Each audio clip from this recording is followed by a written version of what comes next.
খুনের পর জানাজাও পড়েন খুনি। নানা তথ্য দিয়ে বিভ্রান্ত করেন পুলিশকে। পরে জানা গেল ভাগ্নের হাতে খুন হয়েছেন তার দুই খালা।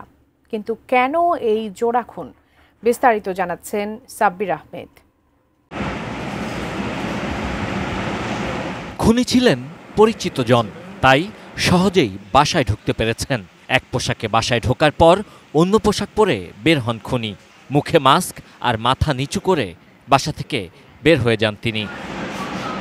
শুক্রবার পশ্চিম শেওড়াপাড়ার এই বাসায় খুন হন বিআইডব্লিউটি এর সাবেক কর্মকর্তা মরিয়ম বেগম ও তার ছোট বোন সুফিয়া বেগম।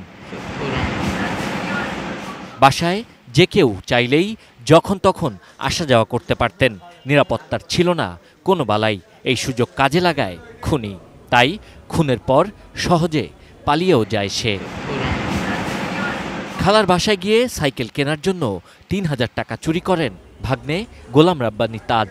চুরির বিষয়টি দেখে ফেলায় দুই খালাকে হত্যা করে গোলাম রাব্বানী।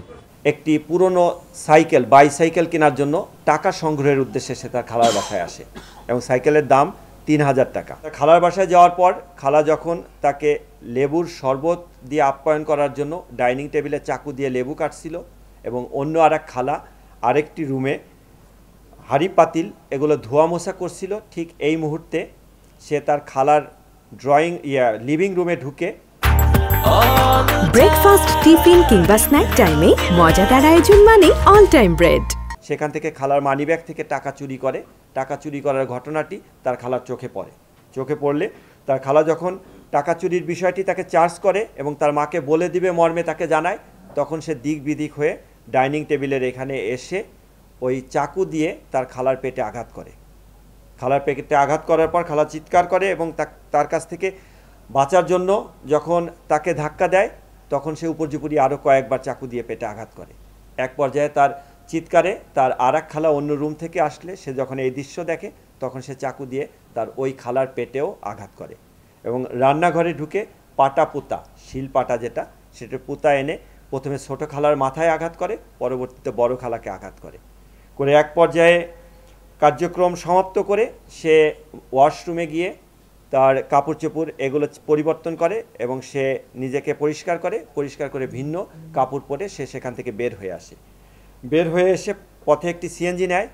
সিএনজি নিয়ে এসে যাওয়ার পথে এর ভিতরে সে বাসাটা লক করে চাবি নিয়ে আসে। আসার পর যাওয়ার পথে সে চাবি এবং তার মাথার ক্যাপ ফেলে দেয়। তার বাড়ি শনির আকড়ার ওখানে একটি shopping mall, eastern shopping mall, সেটির 3 তলায় মসজিদের ওয়াশরুমে সে যায়। গিয়ে তার রক্তমাখা কাপড় চোপড় সে ওইখান থেকে যেটা নিয়ে আসে সেটির ভেন্টিলেটর দিয়ে বাইরে ফেলে দেয় মর্মে পুলিশের কাছে স্বীকার করে। অতঃপর সে বাড়িতে গিয়ে তার রক্তমাখা স্যান্ডেল পরিত্যক্ত একটা বাড়ির সামনে ফেলে দেয় মর্মে স্বীকার করে। খুনের পর এক খালার জানাজা পড়তে ঝালকাঠি যায় তাজ। পুলিশকে নানাভাবে বিভ্রান্ত করার চেষ্টা করছিলেন তিনি, দাবি গোয়েন্দাদের। আমরা যখন তদন্ত কার্যক্রম করি, জিজ্ঞাসাবাদ করি, তখন মনে হচ্ছে উক্ত ব্যক্তি পুলিশি কার্যক্রমের উপর বিশেষ নজরদারি রাখছেন।